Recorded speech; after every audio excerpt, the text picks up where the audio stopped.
who you are and how you identify yourself? Sure. My name is, wait, but I already said I wanted to keep it confidential. Oh, well. You don't have to give me your name. Oh, that makes sense. Okay, cool. Who you are as a person and how you identify. Gotcha. Okay, so I am first and foremost a scientist. Actually, this is so important to me. And I'm also mixed race and super queer. Yeah. Right, excellent. So can you just tell us where we are right now and what's going on? Sure. Right now we're at the Washington, D.C. Pride Parade, and this is a disruption. Yeah. Right, so who's doing the disruption? Are you asking me about myself or about this political I want to thing? ask you about your opinions about it. Oh, wait, so we have a media person. Are you sure you don't want to talk to the media person? Yeah, it's not about a media portrayal, it's about personal people's stories and like what their experience is. Okay, so this is like, this is led, oh, I'm touching the mic, sorry. This is a protest led by people of color and specifically black people. And I'm not black, so I wouldn't want to speak for actually the experience that drives this movement, which is part of why I wanted to refer you to someone to like, who is like in a better position. Yeah, how does... So as an ally, yeah. seeing movements like this, so when it comes to disruptions of pride parades, I am so proud, ironically, to see things interrupted for such an important reason, which is, you know, lack of consideration of the needs of black and brown people in America, and how there are aspects of like the gay movement that aren't inclusive enough of that. And so as an ally to that movement, it feels really important to be here. Have you yourself experienced some of the uninclusiveness of the queer movement? Yeah, for sure.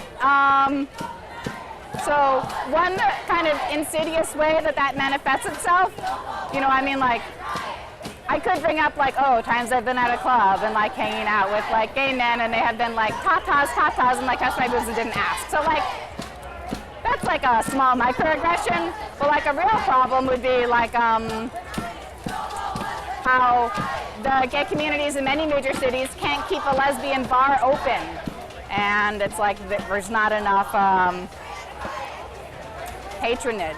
And so the idea is that it would be better if there were spaces for like all the different segments of the LGBTQ community in every city, as opposed to most of the places to go and like spaces to inhabit as being primarily, yeah, I mean, like, you know, if you walk into a bar and it doesn't look very diverse, then you might want to turn on your heel because you're not sure if you'll be able to have a good time there.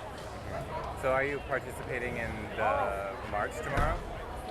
This is the protest march, right? Yeah, the protest march. Yeah, totally. What's spurring your participation in that? Wow. Dang. This is fun. There's a lot going on today. Oh yeah, no, we're good. This is funny. Okay, anyway, I'm back on. Please.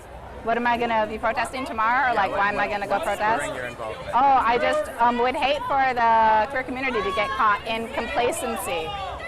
So, I mean, now we can marry, but like that wasn't the biggest problem in the first place. The biggest problem was about like people who are trying to live but getting killed, or like, you know, queer youths who like get kicked out of their house and then there's nothing to catch them. They're just like, you know, what is it? Like 40% of New York's homeless population is LGBTQ children and youth. And you know, Lockheed Martin could drown in the amount of money they have, but these kids can't eat.